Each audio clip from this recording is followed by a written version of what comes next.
Hey everyone, it's Heather here from Apyrodesign, and we're back with day 16 of Pick the Pink. We've made it 16 days. That's a lot of pink filament. It's okay. I'm here with you. So yesterday we had an awesome filament from Faberdashery, and today we have another filament from Faberdashery. This is their Aurora. It is a PLA. This is a pretty cool filament. Its special characteristic is that under UV light, it actually becomes a vivid blue color instead of its translucent pink that you see here. And I'll show some close-ups of that here in just a minute. So as we talked about yesterday, Faberdashery does not currently have a US reseller, so we're trying to work on that. Well, they're trying to work on that, hopefully.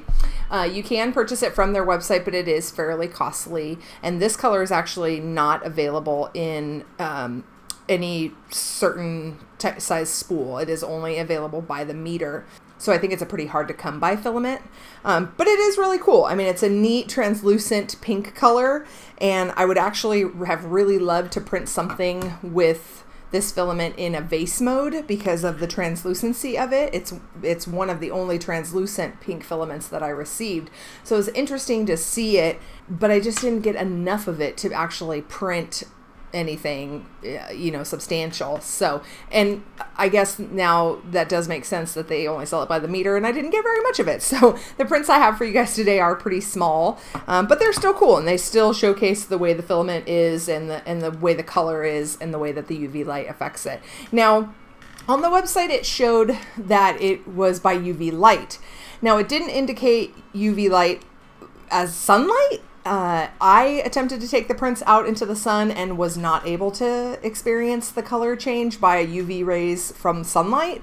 Granted, it hasn't been super sunny here in Northern California the last few weeks, so I haven't been able to try it in like a full-on sunlight. As you'll see in the video, what we did was we put it under a black light, and under the black light you are able to get the effect of the vivid blue change from pink to vivid blue. So you will get to see that, experience it, but I don't know that it's something that's really an applicable attribution of the filament. It's not something it seems like would be utilized really unless you specifically used it in a piece where you were going to have UV lights accessible or shining on it. So anyway, that being said, let's get to the prints. Because it's Valentine's Day, or it was Valentine's Day, I printed a little heart locket. And this was a print-in-place locket that I found on Thingiverse, and I just thought it was kind of neat. I upscaled it a little bit from the original size, and it just prints in place with the hinge. I printed this on the Zix Plus printer, and it came out great. It's a little stringy. If I had a heat gun, I probably would have blasted it just a little bit just to get rid of some of the stringiness, because it didn't actually have a support, or I take that back. It had one support in the middle, and it was designed that way in order to be able to print without an excessive amount of supports.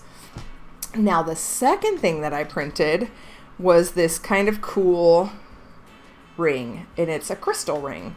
And I printed a couple of them because, of course, when I printed one, Ari wanted one instantly, and I told her I needed one for my videos, and so I told her I would print her a second one. So I printed these. You can see in the close-ups the filament changing from pink to the vivid blue under the black light. It was interesting when Travis and I were testing the UV light, because we don't have a UV light in our house. I said, oh, let's try it with the black light, and we were able to duplicate the vivid blue coloring. We put an alternative pink print under the black light, and it was just a brighter pink, sort of like I had mentioned before, like a day glow or neon pink. So it was kind of neat to see that differentiation of the different filaments and the attributes that they have. So yeah, so this is a really cool filament. I really hope that Faberdashery does get some resellers here in the United States, because I have enjoyed working with their filaments. So I hope that in the future we can purchase some of these for use later on. That finishes up this episode of Pick the Pink. Stay tuned for tomorrow to see what pink I pick next.